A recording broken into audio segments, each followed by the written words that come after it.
Info du soir, mesdames et messieurs, bienvenue. Ancien DAGE du ministère du Développement industriel et des petites industries, Ndeye Aminata Loum a été conduite hier au parquet par la DIC. C'était en compagnie des nommés Mouhamadou Bamba Amar, aide comptable, Pierre Malik Ndong, agent administratif et Omar Ngala Faye, comptable. Dans le cadre des fonds Covid-19, ce ministère avait bénéficié d'un montant de 2,5 milliards de francs CFA pour l'acquisition de 6,250,000 francs masques. L'intégralité de ce montant avait été virée dans le compte de dépôt numéro 422 048 intitulé Fonds d'appui à la promotion de la petite et moyenne entreprise ouvert à la trésorerie générale localisée à l'étranger. Après un avis de recherche, Moustapha Diop à ne pas confondre avec l'ancien ministre avait été nommé gestionnaire du compte de dépôt par arrêté numéro 00315 MIPMI CAP du 12 janvier 2018 du ministère en charge du développement industriel. Lors de son audition à la DIC, Ndeye Aminata Loum avait prétendu ignorer le procédé par lequel ces fonds avaient été transférés dans le compte bancaire du ministère ouvert dans les livres de la Bank of Africa BOA. Elle avait précisé n'être pas le gérant de ces fonds. Toutefois, elle avait renseigné que l'intégralité des fonds aurait servi exclusivement à l'achat de 6,250,000 masques auprès des industries textiles sénégalaises conformément aux orientations de l'ancien président dont le but était la relance des entreprises du secteur et la sauvegarde des emplois.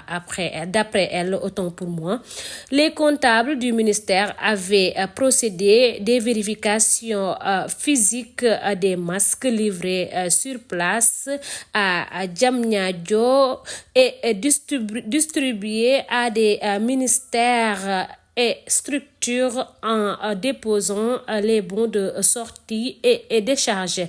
Par la même occasion, elle a promis des verres dans les meilleurs délais. Les bons de sortie de masques distribués à l'occasion du Magal de Touba, du Gamou de Medina Baye et du décès du khalife général de Ndiassane, en qui le concerne l'ex-DAGE disait n'avoir reçu des fournisseurs aucun don, promesse ou avantage quelconque.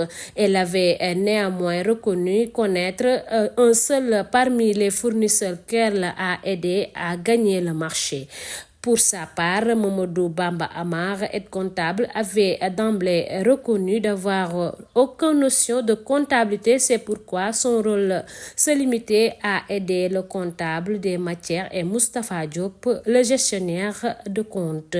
Dans ses missions d'assistance aux gestionnaires, il avait confirmé avoir procédé à plusieurs retraits de chèques à la BOA pour des montants compris entre 50 millions et 100 millions de fonds CFA jusqu'à concurrence de 2,5 milliards de fonds CFA. Après chaque opération, il remettait des fonds aux gestionnaires du compte. Moustapha Diop à ne pas confondre avec l'ancien ministre, a-t-il déclaré.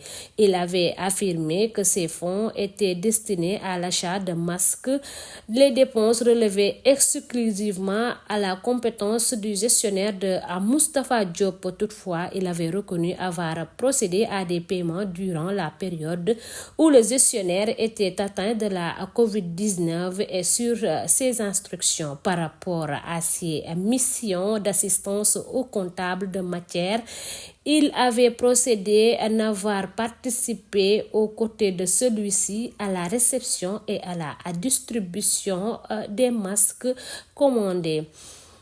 Toujours avec l'actualité politique, le défunt ministre des Finances, Mohamedou Moustapha Ba, nous avait pourtant bien détaillé le rapport de la Cour des comptes sur les fonds force Covid-19 qui a permis en exergue des fautes de gestion et formulé des recommandations pour une instruction judiciaire concernant les acteurs à travers un point de presse après sa publication sur les 1000 milliards du plan de résilience économique et sociale.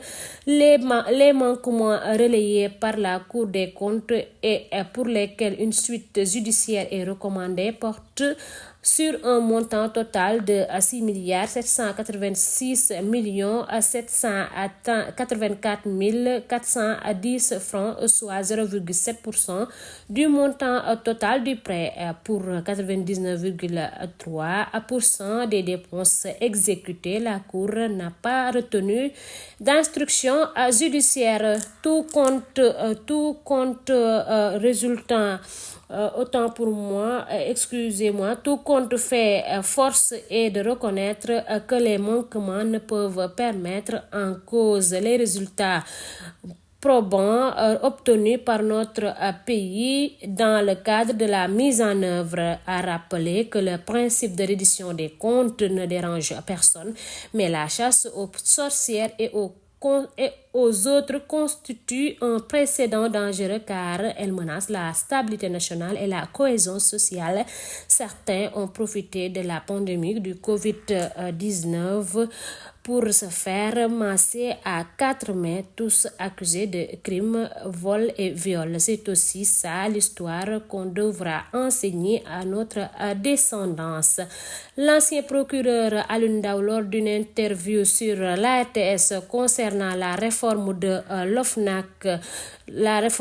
l'OFNAC annoncée par le Premier ministre, a déclaré: si j'étais à leur place, je ne laisserais pas Serigne Bassirou Gueye aller au terme de son mandat.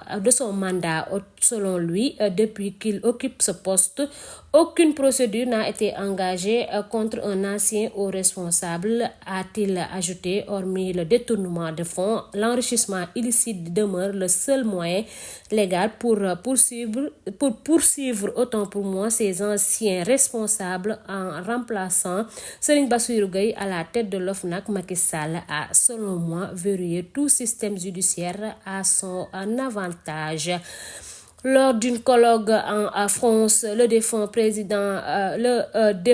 président du Conseil constitutionnel, M. Mamadou Badio Camara, a révélé que le Conseil constitutionnel avait été saisi par le président Macky Sall sur la possibilité de sa 3e candidature à l'élection présidentielle de 2024. Jusqu'à présent, la version officielle qui nous avait été servie consistait à magnifier un renoncement volontaire et chevaleresque du président Macky Sall à la 3e candidature pour préserver la paix sociale, alors même qu'il en avait le droit. Manifestement, l'AR27 sur la durée et le nombre de mandats n'a pas été suffisamment dissuasif pour empêcher les velléités de 3e candidature qu'il a fallu le renfrognement du Conseil constitutionnel pour stopper les ardeurs d'un passage en force qui aurait déstabilisé le Sénégal. La publication des termes de la demande d'avis du président Macky Sall et la réponse revêche du Conseil constitutionnel. On termine avec le ziar général. À l'occasion du ziar général du 20 avril, la SONAGED se mobilise avec détermination pour garantir un cadre propre, sain et accueillant à tous les fidèles. Renforcement du nettoyage, déploiement exceptionnel des équipes sur le terrain, opérations ciblées dans les zones à forte affluence. Tout est mis en œuvre pour que Tivaouane reflète l'hospitalité et la propreté qui honore ce moment de haute spiritualité. La SONAGED démontre une fois de plus son engagement à accompagner les grands événements nationaux avec professionnalisme et efficacité. C'est tout pour l'actu du jour. Merci de vous informer. Au revoir.